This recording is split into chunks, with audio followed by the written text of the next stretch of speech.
Hello, fellow foodies, and welcome back. This is Dr. Cassandra Quave, and you're listening to Foodie Pharmacology, the science podcast for the food curious. This week on the show, we're going to take a deeper look at a really important plant that is popping up with more frequency in the news. We're going to be talking about the plant commonly known as kratom. Its scientific name is Mitragyna speciosa, and it's found in the coffee family or the Rubiaceae family.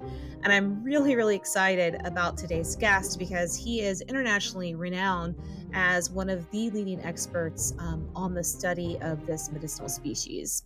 So, our guest today is Dr. Christopher McCurdy. He is the Associate Dean for Faculty Development and Professor in the Departments of Medicinal Chemistry and Pharmaceutics. He's also the Frank Duckworth Eminent Scholar Chair in Drug Research and Development at the University of Florida College of Pharmacy.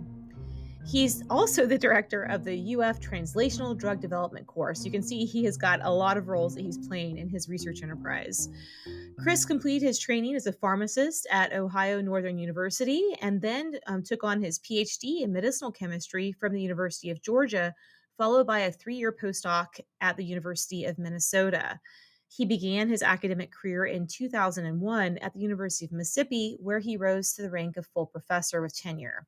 He moved to University of Florida in January of 2017, and he is broadly trained as a pharmaceutical scientist and pharmacist whose research focuses on the design, synthesis, and development of drugs to treat pain, anxiety, and substance use disorders. All really pertinent topics, especially today when so many Americans are combating issues with chronic and acute pain. He's also developed a PET MR imaging diagnostic agent for visualizing the origins of chronic neuropathic pain. Phase 1 and 2 human clinical trials are currently underway on this work. In the scholarly domain, he's published more than 190 manuscripts and holds 8 patents. So I'm really excited to have you on this show, Chris. Thanks so much for coming on and sharing your knowledge. Thank you so much for inviting me. It's really exciting, and I consider myself uh, a foodie, and obviously a connoisseur of pharmacology as well. So, really a pleasure to be here. Thank you. So I think we're a really great match then for this show. That's amazing. So the topic I wanted to discuss with you is your groundbreaking research on this medicinal plant called kratom. This is a plant that originates, I believe, in Asia. What can you tell us about this plant and really how its uses in traditional medicine and its area of origin differs from how it's being used today in the US? Yeah, it's a really good and important distinction. So, Kratom, as it's referred to in Thailand, or Kitom, as it's referred to in Malaysia, are really the epicenters of where this plant originated and has been used. And it's been used by laborers, outdoor laborers, field workers, to improve their stamina, increase their energy, and sort of help them tolerate that hot, humid, tropical environment and work. What they do is actually two very different methods of use. So Malaysians will pick the leaves fresh off of the tree, tear those leaves and boil them in water for several hours, and then drink what they call juice, or what we would call tea. And that's how they consume it. And the Thai individuals will actually chew the leaves. So they'll pick several leaves fresh off the tree and just chew them as a quid in their mouth. Not too different from the way we hear about coca leaf chewing or even coca leaf tea. And so there's some parallels, at least in my mind, as to the same sort of use of the plant, because coca leaf is used in a similar way in the South American region for stamina and energy and those types of things. So that's how it's consumed, and it's a very different product when it arrives in the Western world, and that's because those leaves are not fresh, right? They've been picked off the tree, they've been dried, they've been ground, and that leaf material that looks like just powdered material or stemmy material, um, can change, just like any leaf that falls off of a tree we see in the fall. That can change colors once it's on the ground, change its consistency and texture. All of that's because of chemical reactions that are taking place in oxidations, um, and what we call senescence, or having that sort of leaf die, right? But the cells are still there and they're still present, and actively doing some chemistries. And so there's a difference, and we see different chemical compositions in the product that comes into the United States, and then we see very different usage. Now, the majority of the main chemicals that have been touted as being, sort of psychoactive or therapeutically relevant are still intact, but there are additional chemicals that we see with these oxidative products, that can be there. And then the products are used in the US and in the West and in Europe, in these powdered leaf, which can be used to brew tea, or they can be consumed as capsules or tablets. And then oftentimes these are put into, um, energy drinks as well. So you can see products available that look like a 5-hour energy drink that are essentially, kratom extracts, or kratom extracts.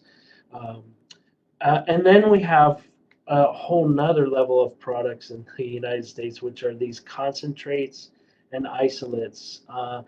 And so we are currently starting to try to put a commentary out there that not all kratom is equal, Mm. and that what we see is we're actually moving into almost the spirits alcohol world, where we classify alcohol as a generic term. I'm starting to think of kratom or kratom as being a generic term now that describes all the products that are available in the Western marketplace. Um, and so you can see there's big differences between just natural leaf material, like you would buy as a herb or a spice, versus something that's very highly concentrated, that are available. And so these different products, are touted for different things and the different uses in the United States versus what we know the traditional use is, um, back in Southeast Asia. Yeah. So let's talk a bit more about those traditional uses, right? You mentioned that they're brewing them as a decoction where you have a long boiling of the plant material, or they're chewing them outright. Um, why are people using this plant in traditional dietary or medical procedures in Thailand, in Laos, in these places where you find the plant? Like what's the rationale or the reason for which they use this plant? So mainly, as I said, it's this energy stimulant booster, so to speak. Interestingly enough, they will, Malaysians in particular, most of the population that's using this is Muslim, and so they don't consume alcohol, as part of their religious practice. But on the Friday evenings or Saturday evenings, they may increase their intake of the juice. And what happens is, and this is a very paradoxical effect. So you get these stimulant like effects at lower doses or lower concentrations, of use. And then as you increase the doses, you start to get this more sedative, relaxing effect. And so they talk about it as almost like a social lubricant, in the evening, so that they can relax and unwind from the day. So those are some of the areas. The other areas that it's been traditionally used is really in, GI disorders, which makes sense into calming down some of the intestinal tract. It's been used for pain, mild and moderate pain, headaches, and also it's been used as a sort of nature's Viagra, and as a sort of, aphrodisiac, if you will, that can improve performance. So it's claimed. I don't know of any scientific studies that have investigated that yet. And then there is some, discussion that, uh, the material actually is used to help control blood sugar.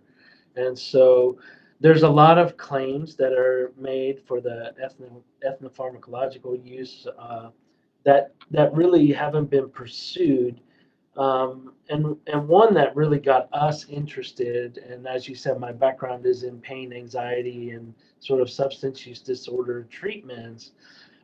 We had heard that this was being used as a replacement. They would increase intake of kratom when they would run out of opium. So a lot of these Mm. people were using raw opium as a pain treatment still to this day.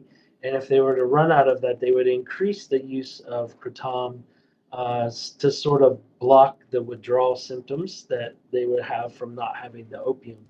Well, that got us immediately interested with the opioid crisis and whatnot. And so our area has really focused on this, really looking into the therapeutic possibility of kratom serving in a opioid withdrawal or opioid use disorder. It's as you're describing some of these different uses, my mind's immediately being transported to Yemen, which is a a bit of a different area, thinking about the consumption of khat, and the molecule cathepsin, which also acts as kind of euphoric social lubricant consumed in Muslim countries where you don't have the permission to consume alcohol. And then also in Polynesia with the consumption of kava, or of kava kava in these areas, and also social lubricant. And that's kind of described as almost like a body high where you have full mental functionality for insomnia and pain. And so I'm wondering, are there any parallels? Of course, khat is federally listed. You cannot purchase or use this particular plant in the United States, but kava you can. And as far as I understand, currently khat, or not khat, sorry, kratom. So many different local names. Kratom you can purchase and use in the US. So have you in your research noted any parallels? I know these are from very different plant families, have very different chemical classes involved, but there's similar utilities in these cultures as this kind of relaxant, euphoric social lubricant. Yeah, obviously it's there's very different chemical classes as you've already alluded to in many of these different plants, but the end use is somewhat similar. Um, and and we do work with collaborators here at the University of Florida on kava as well. And so we've done some studies with it. Interestingly enough, we have not done studies yet where we've combined kava and kratom, and that's of relevance because many of the kava bars are serving as one of their top selling items a combination of uh, Mm, kratom and kava kava together. And there's actually a marketed product out in the public marketplace that combines those that root and leaf material together in an energy drink. interesting. And so we don't really know how all of these things relate to each other. And the interesting part, I think, is that the pharmacologies, although they're related, they're different, Very and we different. have different systems that are being activated or inhibited that are resulting in the same sort of behavioral outcome, right? Mhm. um, and so it brings up just the complexity of the pharmacology that's associated because even when we talk about kava, you can talk about kava really being used as that sort of relaxant and social lubricant, decreasing stress. But you don't hear people getting intoxicated from it. You don't hear people getting cardiovascular issues from it. You don't hear about a lot of harm associated with kava. Unfortunately, we do hear harm associated with kratom, and it's very interesting because as we've dug into trying to understand that, the initial thought was, well, it has opioid activity, so it should be looking like an opioid when people consume too much. In other words, we should see respiratory depression. Uh, we should see some of these types of problems that you would see with a prescription opioid overdose or something like fentanyl, Mm. illicitly heroin. Um, and the poison control data and the emergency department data don't really point or paint that sort of picture. We see very little respiratory depression in individuals that call poison control or end up in an emergency department because they've consumed too much and they are having some sort of reaction that obviously scares them and pushes them towards these types of instances. And that really looks more like a stimulant activity, which is contradictory to what we've talked about with this Yeah. sort of increased dose giving you more of a euphoric or a relaxed and sleepy sedative effect. Um, we don't know if it's mediated through adrenergic receptors, which is where the stimulants would be working, like cocaine or methamphetamine or the compounds found in khat.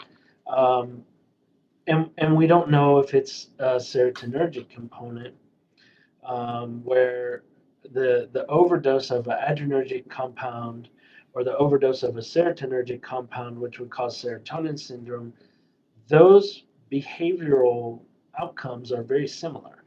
Mm. And so we don't really understand what system is really taking over that harm issue, if you will, or where we start to see these adverse events. But we only really see it or we only hear about it when people are taking very large amounts of the material. So when they're consuming low amounts, a lot of individuals say lower, the less is more, where you just have a nice small tea or capsule or tablet, and you get great effects for concentration, and you get great effects for sort of this focus and stimulant. Want to get up and do things, and you have a good feeling about yourself. Whereas if we start to move or drift towards these higher doses, yes, you can start to get a more sedative effect, and then beyond that, it seems there's more problems. And so, from the research realm, we've always tried to point towards consuming the lowest amount possible because we really don't know what too much is. And it speaks really to the heart of the question is that it's a very complex pharmacological mixture that Kratom has within its alkaloids suite. And I call it a sort of a complex symphony orchestra because you've got all these different flavors and tones happening at the same time.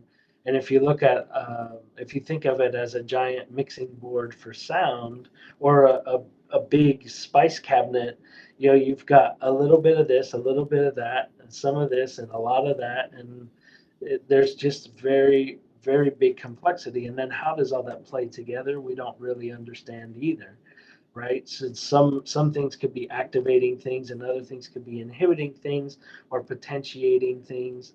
And so we're really trying to understand all of that, and it's just very, very complex.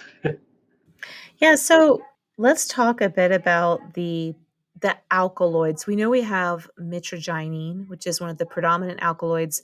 What else is in that mixture? Like as you mentioned, there are some that may be acting in synergy. We don't know yet, but what other types of alkaloids are present? It's a really important question, and one of the questions that we really wanted to answer because there's reports in the literature that show anywhere from 25 to almost 50 different alkaloids that have been characterized from the plant.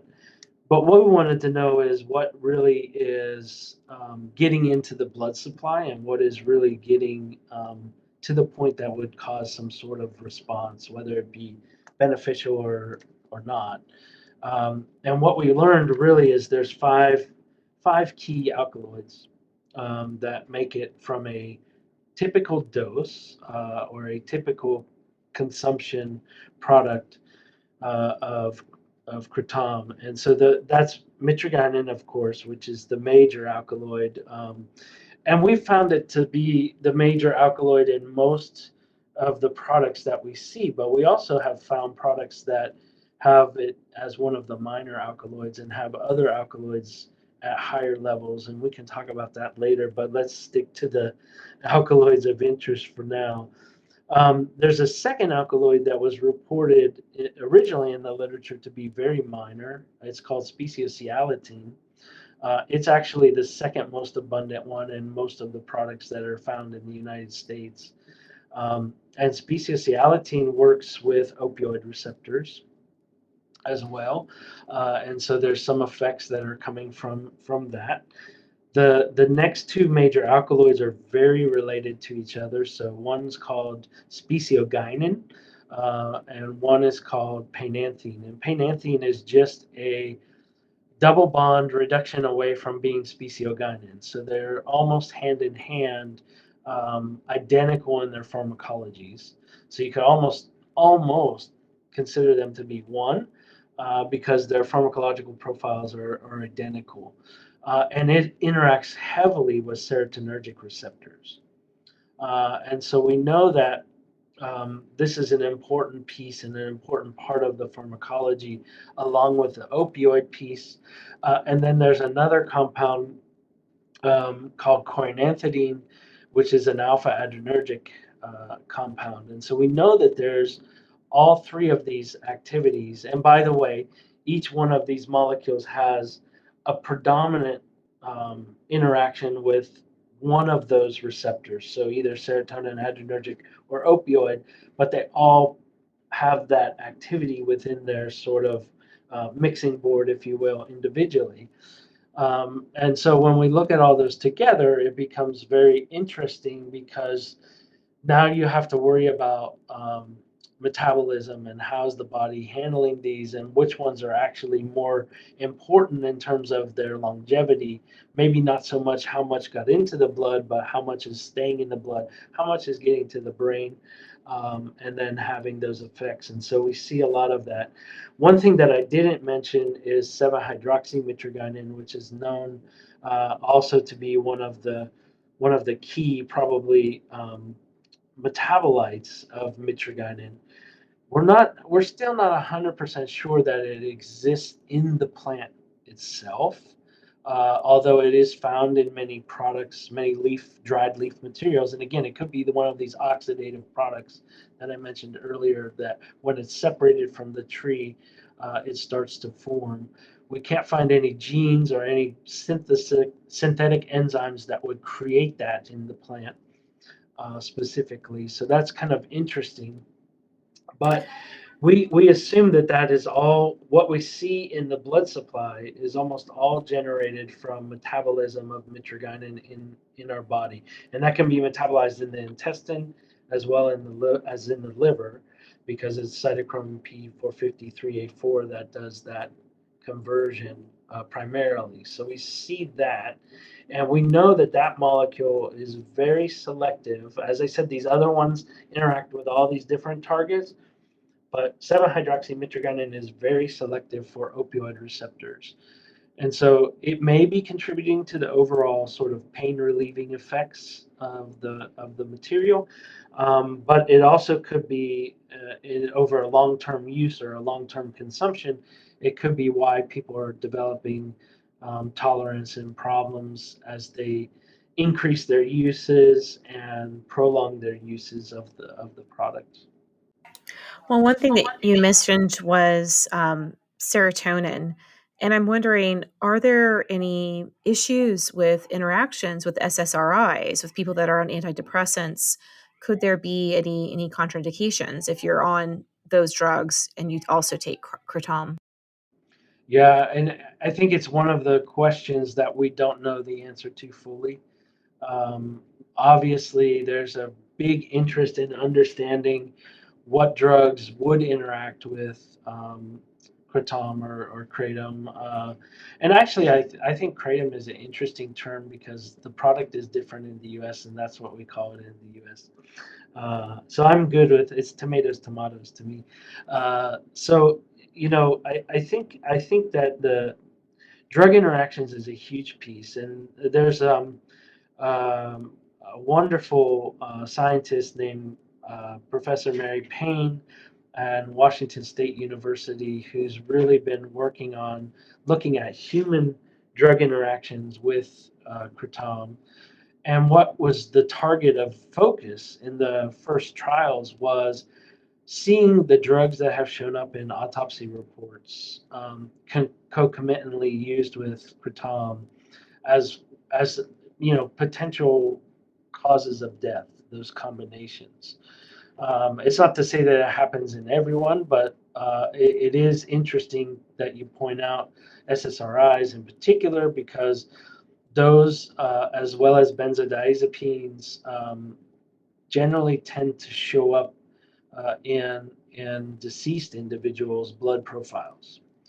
Um, is it causative? We don't know. It's definitely correlative, but we don't know. What is a dangerous combination? Is it safe to have a small amount of kratom with your SSRI? Is it totally something you should avoid? The pharmacist in me says totally avoid. But the researcher in me says we've got to find the real answer and understand where that is. But it's an excellent point. Yeah, I think one of the other interesting challenges with kratom sales in the US is, as you mentioned, you can have these highly, highly concentrated products where there's no real reporting over what concentrations of molecules people are consuming. And as scientists, we don't know still what's safe, what's not. But then, in addition to the issues with concentration and quality control, there are multiple chemotypes of kratom. What can you tell us about chemotypes? First of all, kind of just break down what is a chemotype and how does this play into the story of kratom?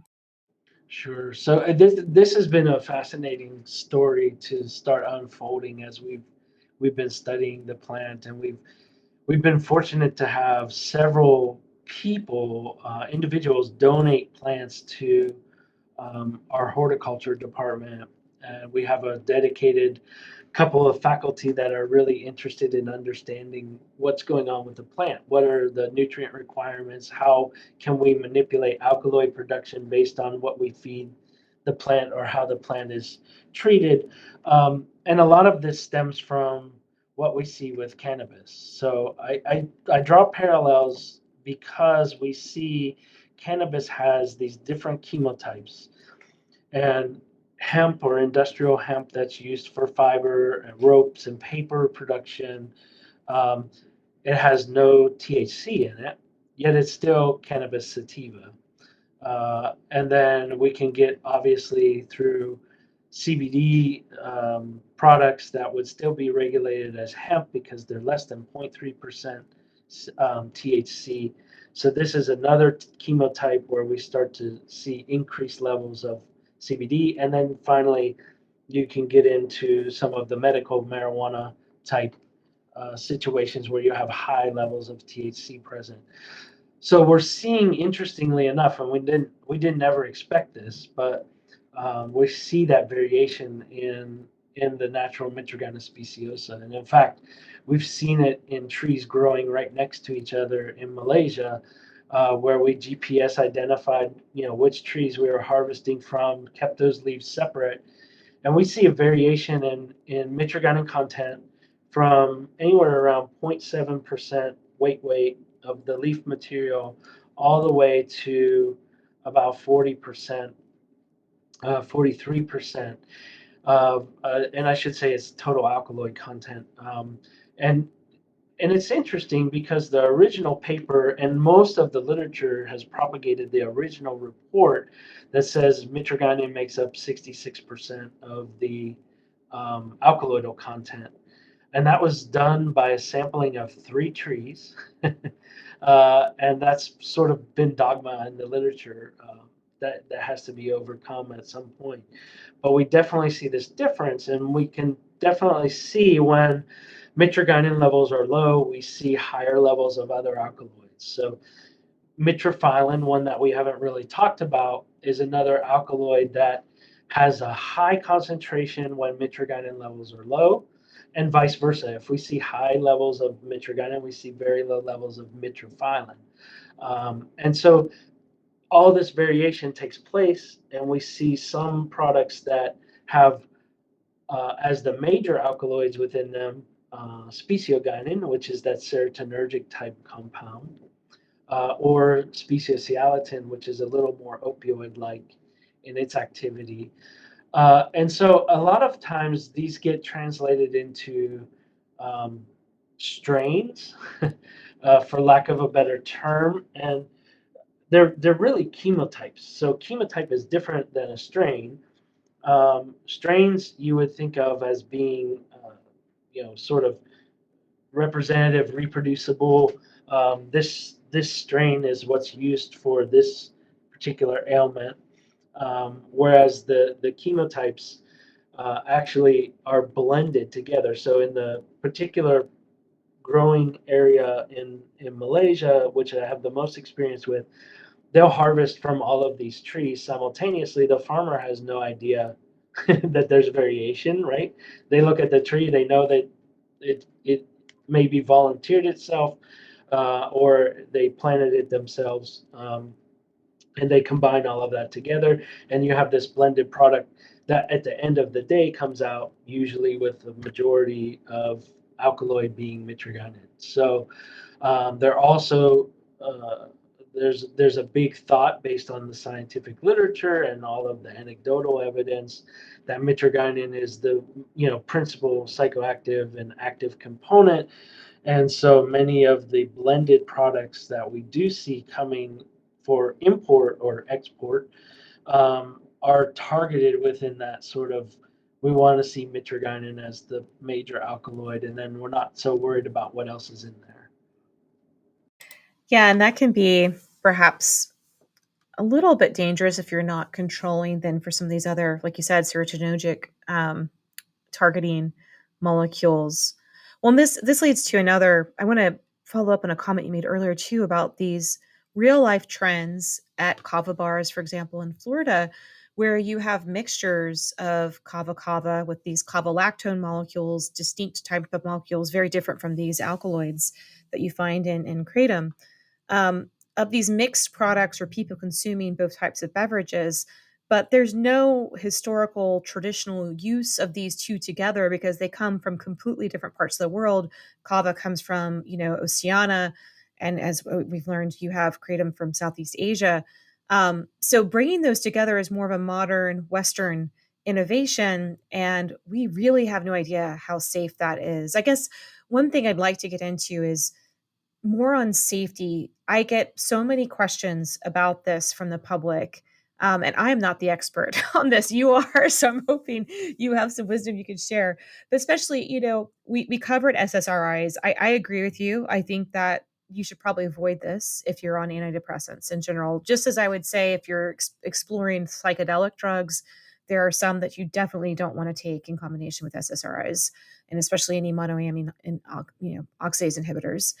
Um, but when it comes to kratom, are there other big no-nos that have come about in your research or in Mary Payne's research of things to avoid? And what can you share about the safety of chronic versus acute use? Like, you try it once, how risky is it? If you're taking it every day, how risky is it? Or does it really come down to the form? I'm sorry, that's so many questions. I have a bad habit of doing that, but that's kind of the space I'm trying to dig into. Like, what are some real usable takeaways that our audience can learn from this? Yeah, so I mean, there is a lot to unpack there, but it's all good because I think we can build through that as I try to address it. First and foremost, I get lots of questions from the public as well, and I always explain to them that my test subjects are rats and mice, and so they don't talk to me and tell me what's going on. And so we have really really objective measures that we can look at from that standpoint, and not as subjective as what we hear from human anecdotal evidence. And as we are able to start exploring more clinical trials in controlled settings, which now there's a couple that have um, been in the books. Only one is published so far, but we're starting to see more and more come out. So we'll get an idea of what might be safe, at least in an acute setting. and what might be problematic, again, in an acute setting. So this one-time dose, or maybe a couple times dose, or a week's worth. Um, and as I said earlier, most of what individuals report to us when we talk to them or interview them is that less is more. So when they take less, they get a better benefit, and they don't have issues with that, um, in terms of, side effects or problems, or interactions from what they say. We don't have any scientific evidence to back any of that up. But the real question and the real mystery out there right now is, how much is too much in an acute setting? If we talk on these different products that we mentioned, we have everything from, uh, just crushed leaf material. And if we want to go back to the alcohol example, I would say that crushed leaf material is like having a light beer.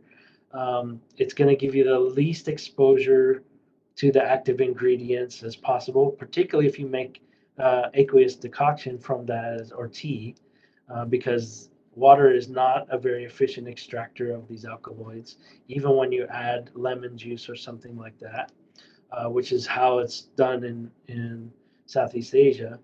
And then we move into these very concentrated extracts that I would almost equate to like Bacardi 151, or something that's going to give you an incredible exposure in a very short amount of time.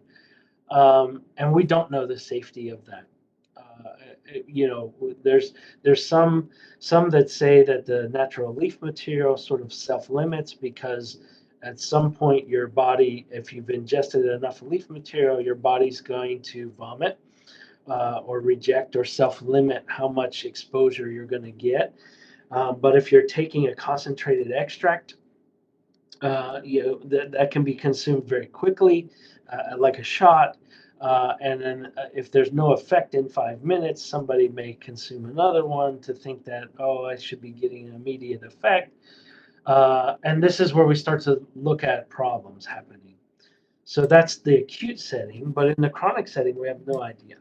So, I hear about people that have now been on Kratom products for 10 years, with no issues.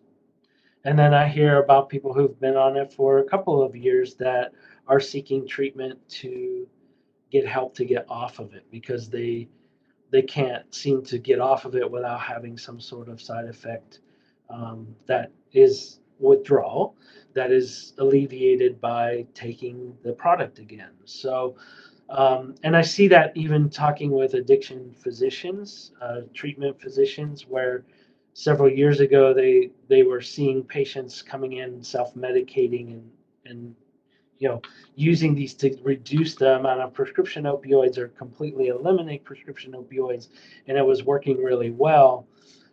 And I think what we've started to learn is that individuals that are transitioning off, may not be getting the pain relief over time chronically, and so they do develop some tolerance to kratom, and they start to increase the dose and increase the dose. And then when you start to get to large doses, and I've heard from people, so a typical dose is 2 to 5 grams of leaf material. I've been hearing people that are taking doses of 90 grams, which is, I think, would cause someone that was inexperienced immediate, vomiting and rejection. Even in the clinical trial where they did 2 gram doses, they had 2 individuals out of 8 that vomited. So, um, there is something to be said for those that have had experience with the product over a long period of time, and how that develops, we have no idea. We've not even done chronic studies in animals to model or predict what that could look like in humans. So there's so much that we need to learn. There's so much more science that needs to be done in order to really say if these things are safe or not. And just to touch back on the combination of things, because we talked about, um, opioids and people that have used these to sort of come down off of opioids or reduce their opioid intake. Um, we actually see that kratom seems to um, affect the use of opioids in a reductive way in terms of consumption of those opioids, but pharmacologically, we don't know about that interaction. So, is it actually making the less opioids more active, or is there some sort of play there? And then when people completely move themselves off of those opioids, they're not deriving any benefit from that opioid anymore. They're all on kratom. And now is it, do we need to keep taking more to get to that effect that we need to have? And That level of these are all relief. questions. So, with opiates, one of the well-known side effects is, of course, constipation. It can be a really big problem for patients. Are there any known side effects with regular kratom use? I mean, because they do seem to be acting on some similar targets. Like, do you also see that among kratom users? Yeah, so it's interesting because I'll touch on this. Some individuals that I've heard of that have started taking kratom for the first time, they talk about increased flatulence. So they get a lot of gas, and it's we don't know what that could be, but we do think that there is some interaction with the gut microbiota, and we think that there's some restructuring of gut microbiota with kratom use, and some of that may be related to some of the effects that are seen in diabetes. And normalization of blood sugar, but we don't have evidence, strong enough evidence to make any claims there yet. Um, but it is definitely something that's happening. And constipation in long-term usage is definitely a problem.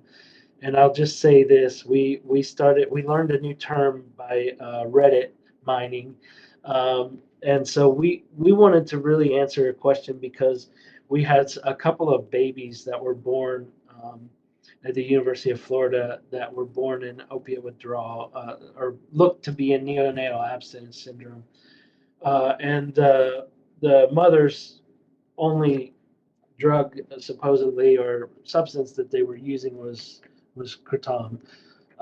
And so we really wanted to understand what's happening there. First, we wondered if their product was adulterated, and we didn't see that as one of the issues.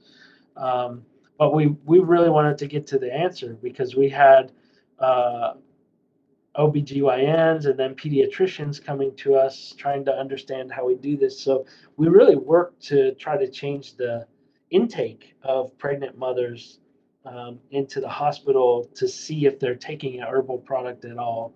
Um, a lot of them are getting pregnant and then switching from illicit opioid use to kratom so they won't go into withdrawals. But we don't know what the consequence of kratom use is on a baby. So we Yeah. initiated a big study around this. And so the long story short, which I know is already too late, but the we learned this term kratom baby or kratom baby, and it has nothing to do with a human baby. But apparently in Reddit, this is a term that's commonly used among chronic users of kratom. That when they finally are able to go to the bathroom and have a bowel movement, they call it a kratom baby. So So it's a very large bowel movement, like passing a baby, basically. yeah, that's what they equated to, and that was a surprise term for us because we were trying to understand kratom and babies, and as we were filtering through the mining, it became very evident that constipation um, after chronic use or long-term use becomes an issue. Now, I will say on the flip side of that, we've heard people with irritable bowel disease and Crohn's disease and some other um, GI disorders that on very low doses they're able to get relief from some of those problems. So it could be playing on some of the targets like you mentioned. It could be playing on the gut microflora, that there's again just a complexity of what might be going on there overall. But again, it sounds like less is more, and the more and more that things are increased, the more um, that we start to push towards these side effects or these more harmful effects. Yeah, and so I guess one takeaway I'm hearing from this, and while admittedly we don't have all the data yet, but one main takeaway is avoid in pregnancy. We don't know what the effects are going to be for children. You certainly don't want to have a baby that's born with an opiate-like addiction. That heavy use can lead to side effects similar to opiates, with especially with regards to constipation, that there are some risks for herb drug interactions, especially with drugs that work on similar targets. So a lot of science still to be done. I'm really excited about the work that you're doing, that you're contributing to this field, Chris, because we need scientists like you that are really digging into something that people are using. I mean, this is a reality of many. I don't know how many hundreds of thousands of Americans, millions. How many do we know? How many use this right now? It's important we understand the repercussions. Yeah, so this is a big question for us, and we've tried to get at this through numbers of surveys, and other researchers are doing the same. And there's estimates on the very conservative end that there are around 2 to 3 million users of kratom on a regular basis across the country, and that's easily the population of some states. Yeah. Um, and then there's data that we've pulled from sales of products that also data that we've gotten from the American Kratom Association about how much material has been exported from Southeast Asia. And if we look at those and do some back of the napkin calculations or envelope calculations, those numbers can be easily upwards of 15 to 20 million users. So, it's a very significant thing. And the other issue is, even though we talked about harm and caution, uh, you know, the majority of people in the United States, I don't think even know what the word kratom or kratom is if they were to hear it. However, I think you probably would be able to get um, feedback from most individuals now on xylazine, which has has major problems associated with it in combination with opioids. And so, um, I think it kind of speaks to the number of harmful events and the number of poison control center calls that we've seen have not escalated in comparison to the increase in sales and users of the product. Now, that's not to say that everything's safe and hunky dory. It's just to say that if it is consumed in a very conservative manner and in a very controlled manner, then there shouldn't be too much harm associated with it. But as we start to see some of these different products, some of these very increased chronic uses, that's where we can run into some issues. So all those take-home messages are spot on. So thank you for bringing those up to a nice summary too. Thank you. This has been, I mean, just such an illuminating conversation, and it has me scientifically curious to learn more about this plant because I think, I did focus a lot on the harm and risks, but there is great potential for development of novel therapies from this as well, and I think that's a really exciting area of emerging science. With this plant as well. And I think we're out of time at this point, but is do you have any places we can send folks to learn more about your research, perhaps your website? Yeah, so we have a website at the University of Florida. If you just Google University of Florida or Florida College of Pharmacy and Kratom, you should be able to find it. It's called a Kratom resources page. And the URL string is long and crazy. I wish it was simple, but this is the bureaucracy of university websites. So, but it can be found there. And then, actually, the National Institute on Drug Abuse has a very good informational page. I think that is one of the most balanced in terms of benefits versus harm, and some of the questions that we know. Of course, FDA has a page. It's very much more pointed towards the harm and public protection, which is what the FDA is supposed to do. Uh, and then the DEA has a page as well, just sort of still listed in the DEA as a chemical of concern.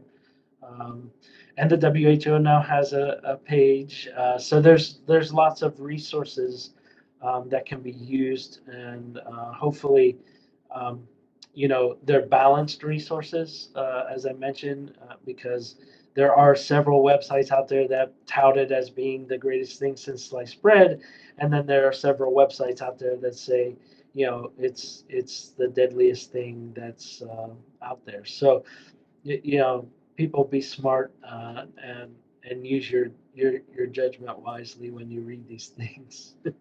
Such a good point. Thanks, Chris. Well, thank you for coming on the show. It was great having you. And thank you to our listeners for tuning in each and every week. It's been really great to bring this fifth season to you. More than 130,000 downloads on the show, and those numbers keep rising. So please share this and your other episodes from the show with your friends, with your family, with your colleagues. You can find this and other episodes on our website at foodiepharmacology.com. We also have some great links on the website, places to find fun merch, places to support the show by buying me a cup of joe. I could really use some coffee as a stimulant, each day as I consider our next episodes. If you would like to give me feedback on potential guest ideas, you can also do that at the Nature's Pharmacy Substack, where I write and feature many of our episodes there. You can also head over to the Teach Ethnobotany YouTube channel, where you can find the full video version of these episodes, in case you'd like to have a little bit of an audio and visual combo. So thanks so much for listening. Stay healthy out there, and I'll see you next time.